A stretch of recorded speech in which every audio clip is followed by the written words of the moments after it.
80% vlogs fake होते हैं। Yes, बिल्कुल सही सुना, स्क्रिप्टेड। आपने देखा होगा कि व्लॉगर्स अपनी सिर्फ वही चीजें शेयर करते हैं जहाँ पे वो खुश हो।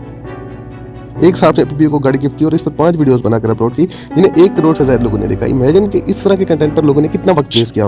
21 लाख लोग बैठकर ये देख रहे हैं कि खातून के खामन ने सिगरेट पीना शुरू कर दिया और उसने चपेट मारी उसको। सो यही वजह है कि आज ये talentless privacy sellers so called vloggers बढ़ते जा रहे हैं और टैलेंटेड लोग इसी प्राइवेसी की वजह से उसी स्पीड से कम हो रहे हैं। अपनी पर्सनल लाइफ को, जाती मामलों को लोग कंटेंट बनाकर सोशल साइट्स पे डालते हैं और just for sake of getting cheap entertainment regularly हम किसी ब्लाइंड फॉलोअर की तरह अपना टाइम उस पे इन्वेस्ट करते हैं।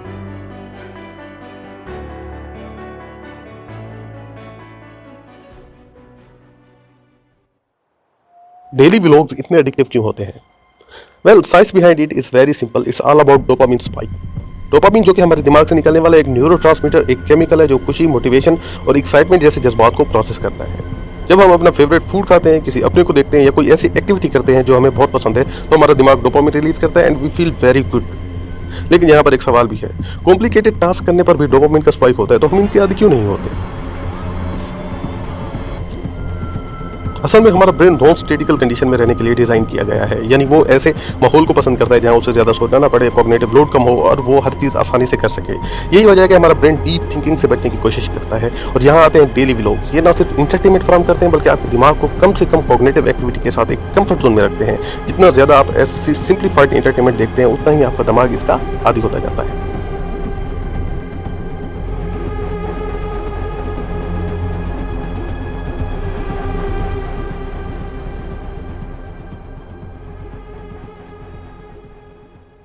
अब सवाल यह है कि साइकोलॉजिकल पॉइंट ऑफ व्यू क्या हो सकता है ऐसे एडिक्शन को लेके। साइकोलॉजिकली देखा जाए तो ऐसे कंटेंट के कंज्यूमर वो लोग होते हैं जो अपनी हकीकत से फरार जाते हैं, जो अपने ख्यालात के साथ अकेले नहीं रह सकते। जैसे ही वो खामोश होते हैं, जैसे ही वो रुक कर अपनी हकीकत पर गौर करते हैं, उनके हकीकी मसाइल सामने आ जाते हैं।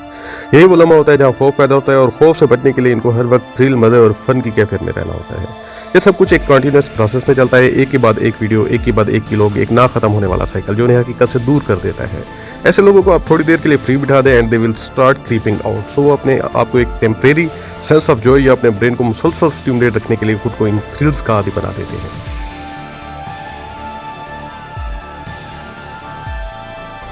और यही थ्रिल्स फन इनको एक फैंटेसी की दुनिया में रखते हैं, जो कि इनके मौजूदा मसाइल से फरार के लिए एक परफेक्ट हाइड आउट है।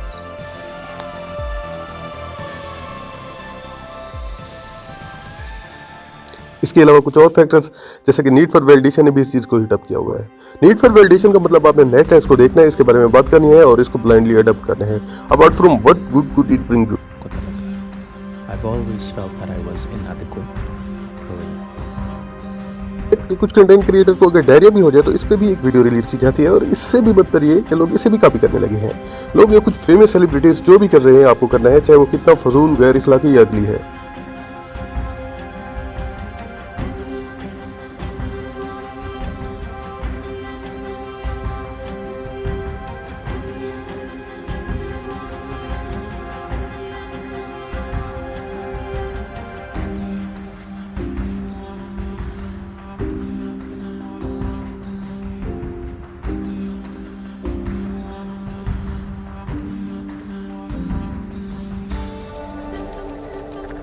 Another biggest yet often overlooked reason behind daily vlogging addiction is also something called fear of missing out, aka FOMO.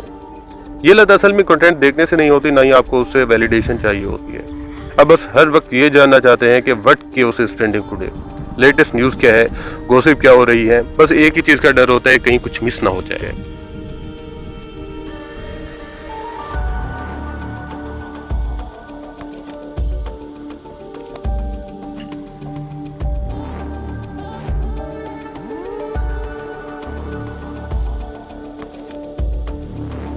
ये भी एक साइकोलॉजिकल ट्रैप है जहाँ दिमाग कॉन्स्टेंटली अलर्ट रहता है और आप स्क्रीन से चिपक जाते हो, ना इसलिए कि कुछ सीखना है बल्कि इसलिए कि दुनिया क्या देख रही है यह मालूम हो।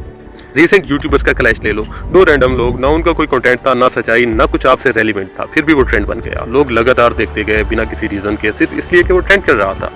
मिलियंस ऑफ व्यूज बिना किसी मतलब के।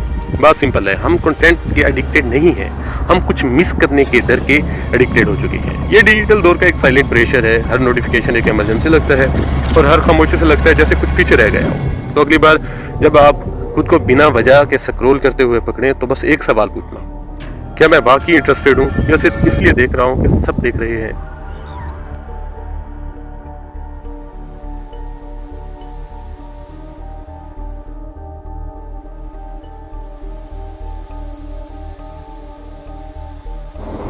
नाउ लेट्स टॉक अबाउट इस किस्म के कंटेंट के हमारे सोसाइटी पर क्या असर हैं।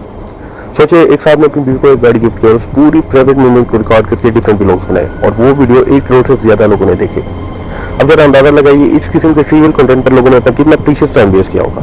The alarming part is not just the content itself but the mass attention it receives. ये हमारे रुझानात का वो आईना है जो दिखाता है कि हमारी सोशल चॉइसेस किस हद तक शैलो, डायरेक्शनलेस और मोरली बैंकरप्ट हो चुकी हैं।